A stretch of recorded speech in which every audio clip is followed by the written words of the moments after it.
The sky allocates time.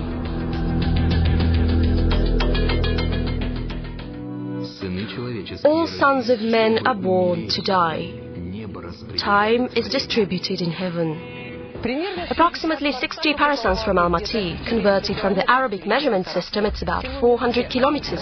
The village of Merke is an administrative center at the foot of Kyrgyz-Alatau. A regular village with a not-so-usual set of cultural and entertainment facilities. A bazaar, supermarket, a local history museum, a park. At the entrance there is a monument to Sypatay batyr. Near the prosecutor's office, a monument to Zhambyl. There are also an aircraft and a tank. And according to the official census, 73 monuments of past civilizations. When we were building the house and digging the foundation, we found a pitcher. People have been discovering all sorts of pitchers and coins in many of these homes here. There's nothing surprising about such discoveries. Every garden lives and breathes history. Local residents have long since stopped paying attention to the remains of ancient civilizations.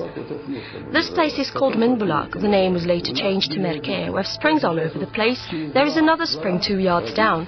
4 yards down, there's a spring right above the street. And there are reed thickets there.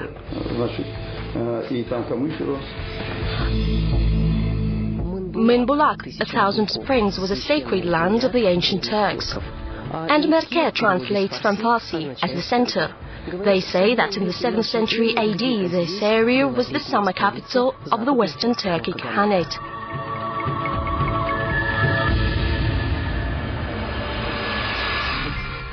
Chapter 1. Ashina. Strong, tough Turks. It is important to not confuse Turks with Turkic peoples. Turkic-speaking peoples first appear on the Chronicles pages 9 centuries before the Turks. The first time the word Turk is mentioned in Chinese chronicles is in the 6th century. Ostensibly, this is what representatives of the Ashina tribe were first called. The rulers of the Khanates were said to have originated from a female wolf.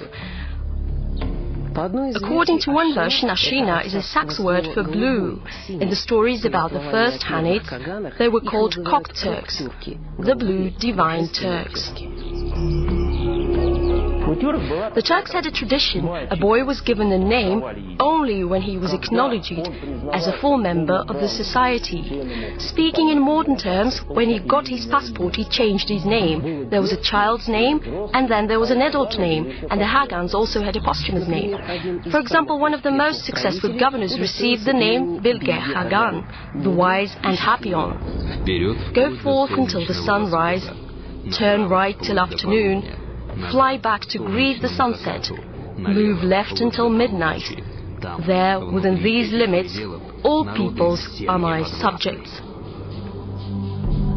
By the 6th century AD, most of the land that is now modern Kazakhstan was under the control of the Zhujiang state.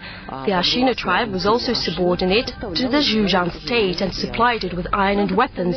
However, they supplied military consumer goods while keeping high-quality weapons for themselves. Soon, freedom-loving members of the Ashina tribe grew tired of the oppressive power of the Zhujiang state, but attacking them in the open meant the breach of contract, which didn't fare well with the honor code of the steppe. A diplomatic solution was chosen. The Ashina leader, named Bumin, asked for the hand of Zhujiang Han's daughter in marriage, and half the kingdom into the bargain. The Zhujiang Hagan said to the future first Turkic Hagan, who had come to ask for his daughter's hand, "You are my slave, founder, how dare you?" Then, with a clear conscience, Bumin married a Chinese princess, having thus acquired an ally in the powerful neighbor.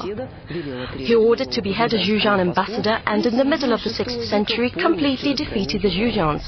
The Han who had refused Bumin committed suicide, and Bumin founded a new state, the Turkic Khanate. Speaking of that time, from 6th to 8th century, that was a vast empire whose borders stretched from the Pacific Ocean in the east and what is now known as Eastern Europe. In the south, Turkic Khanate bordered with Iran. In the southwest, with Transcaucasia. The appointment of a new Han involved a complex ceremony. Dignitaries seated him on a felt seat and carried him around in a circle 9 times in broad sunlight, with a cheering audience in attendance. The Han was then seated on a horse. A silk cloth was tied around his throat. The dignitaries quickly loosened the loop and asked the Han how many years he wanted to rule. However, very little depended on the future ruler's response. In the 7th century, the state was divided into Eastern and Western Khanates. The latter is located precisely on the territory of modern Kazakhstan. Chapter 2. 10 Arrows of One State. On Okyali, the state of 10 arrows, Western Hanit was divided into 10 parts. The Khagan gave each governor an arrow from his quiver as a symbol of power. This wall is probably the same age as the city. The first mention of the town dates back to 629. Chinese pilgrim, on his way to India, described the location of the settlements Merke, Kulan and Taraz, among some others, along the Silk Road route. Trade routes, the main one being the Silk Way, passed through the territory of the Turkic Hanit. One day of following the caravan route took the travelers to a new town. Another say, another town. There was a new town every 50 kilometers. There were no road robberies. During Ashina's reign, there were no caravan robberies. They provided the technical aspect of the caravan trade, livestock for the caravan, guides, clerks, guards, and most importantly, the protection was mainly Turkic. Drugs were transported quite illegally from Central Asia to China. Women's cosmetics and perfumes were imported from Persia. Silk and porcelain traveled from China to Europe. Part of the goods remained in the Turkic Hanit, along with various religions and new technologies. For example, the town of Merke boasted its very own water pipe system. Here I found a few ceramic fragments. This is a whisk from a vessel. This is from a wall. All the dishes had been fired. This vessel, for instance, is quite polished. You see, it has this band ornament. And a few more words on the new technology. The Turks improved the Scythian saddle and stirrups, as well as bladed weapons, which significantly increased capacity of the cavalry. The very word horse comes from the Turkic alasa, according to the Ushakov dictionary. Turkic horses were valued. The Turks are believed to have been the nation that influenced the whole world to ride horses, but nobody could ride with so much skill or bond with a horse so closely. While the previous suggestion about influencing the whole world to ride horses remains debatable, it's probably the Scythians who deserve the credit. The virtuosity of Turkic riders was nothing short of legendary. Turks can do tricks on the horse's back that no dancer can do on the ground. Excellent warriors, they frequently raided their neighbors, much to the distress of the latter. Turkic warlike cry, hurrah, which meant hit or go forth, was well known to many peoples. According to one version, one modern word, hurrah, originated from the ancient war cry. This is also amazing. The Turks had conquered almost the entire Old World. They conquered Central Asia, reached the Cimmerian Bosphorus, now known as the Kerch Straits. Turkic Khagans were quite savvy in the economic sense. War was war, but they were quick to understand what profitable business was all about. Turks easily found common language with other peoples, regardless of whether the latter had come into the country as guests, mercenaries or conquerors. Turks sound familiar to flattery, deception, hypocrisy, preaching, pretense, slander, duplicity, arrogance with relatives or harassment of their peers. They're not susceptible to the vice of heresy, nor do they indulge their own whims or allow money to interpret the law. Their only thought and reason is the sufferings, their yearning for homeland, overall restlessness and the urge to travel, passion for raids and robberies, and strong attachment to their traditions.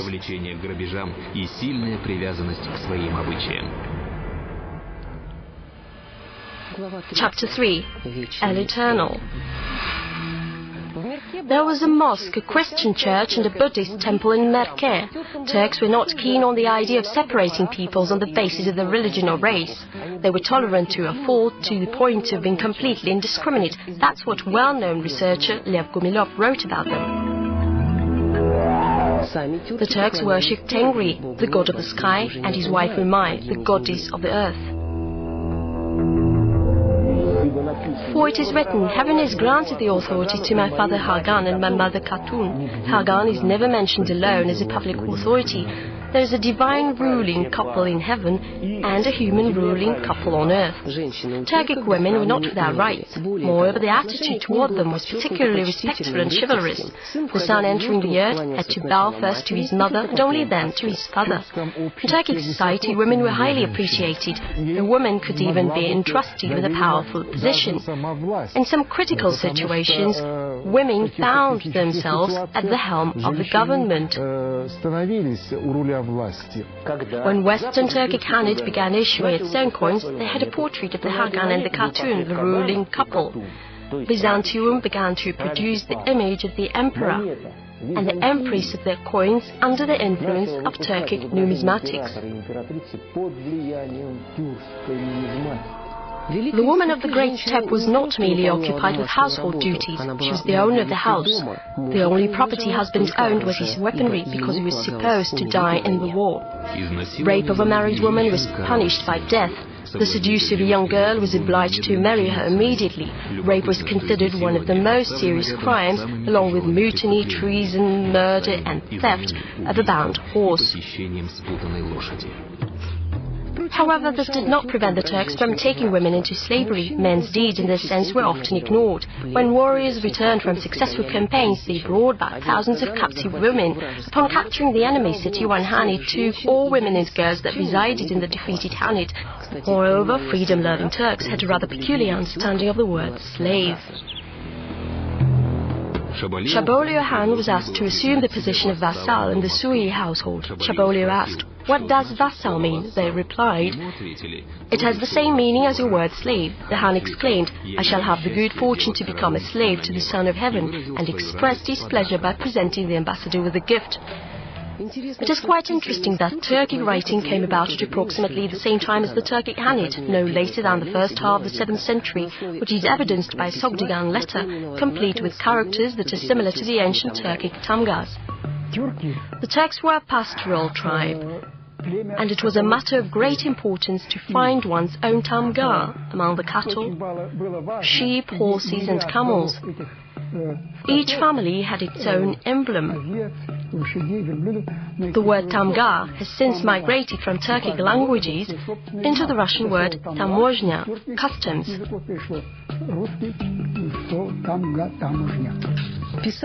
Turks wrote mainly on gravestones and so were not particularly wordy. The new letter was perfectly suited for stone and wood carving. There are more than 200 known monuments dedicated to Turkic writing. I, Bektur, had broken away from the advantages and benefits of the world. The son was left with an inheritance. The grieving widow also remained. Each epitaph begins not with the mention of the rulers or one's tribe, but with these words: "I have broken away, oh such sorrow, from my wife, from this many sons and this many daughters." In other words, family came first. The dead were buried according to the Tengrin ritual. The deceased was placed on a platform in the yurt. The relatives of the departed circled the yurt 7 times and scratched their face before entering the yurt. After the funeral, they gathered a pile of stones and placed a memorial plate on top of them. For the Turks, the images of their home and their interaction with nature possessed a special semantic character.